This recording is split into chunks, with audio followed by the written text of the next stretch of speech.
সীমান্তের প্রশিক্ষণ টাকা এবং অস্ত্র দিয়ে আমার শত শত বিডিআর জওয়ানকে হত্যা করা হয়েছে।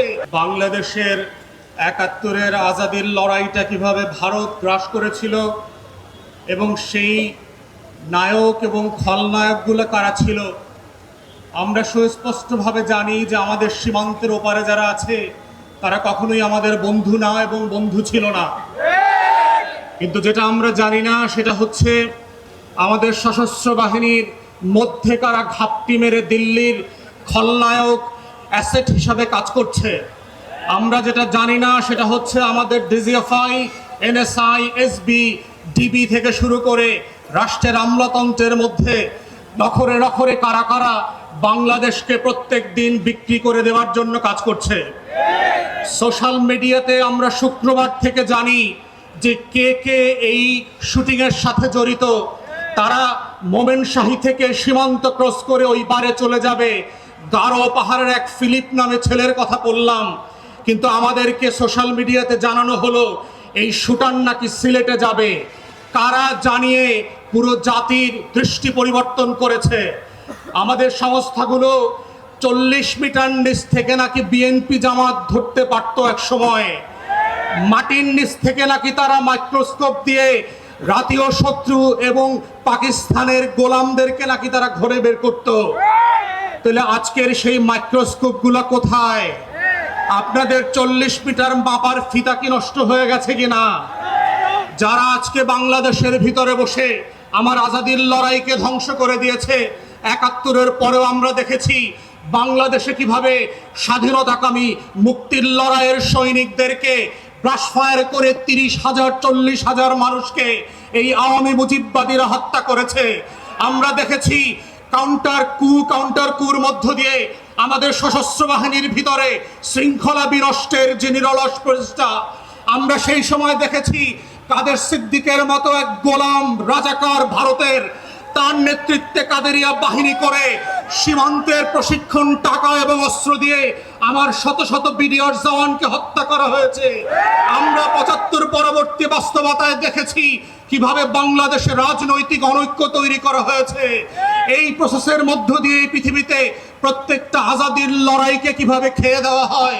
অথবা আজকে অভ্যুত্থানের পক্ষের শক্তি যারা ছিলেন, আপনারা যদি বোধ করে থাকেন ১০টা ২০টা ৩০টা ৫০টা আসনের জন্য ডানে বামে তাকাবেন, মনে রাখবেন বিএনপি জামাতের নেতাদের ফাঁসি কিন্তু আটকানো যায় নাই। আপনাদের বিভক্তি কিন্তু পুরো জাতিকে সর্বগ্রাসী ছোঁয়ার মধ্যে ফেলে দেবে এবং সেই ছবল থেকে কেউ বাঁচতে পারবেন না।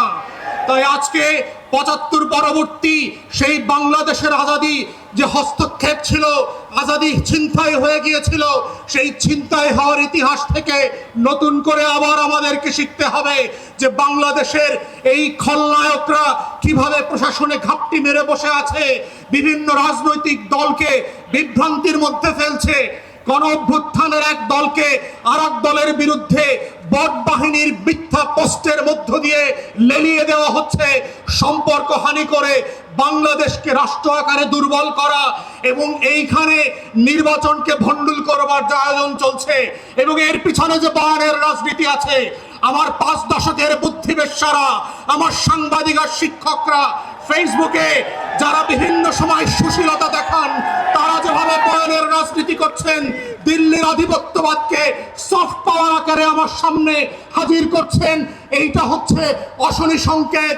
এবং গণ অভ্যুত্থানের তরুণদেরকে মাথায় রাখতে হবে যে এই অভ্যুত্থানটা কিভাবে আগেও আজাদির লড়াইটাকে নাই করে দেওয়া হয়েছিল, কোন কোন উপকরণ দিয়ে করা হয়েছিল, কোন কোন প্রতিষ্ঠানকে দিয়ে করা হয়েছিল, রাজনৈতিক দলগুলোর ভুল সিদ্ধান্তগুলোকে কিভাবে আবার মঞ্চস্থ করবার চেষ্টা করা হচ্ছে।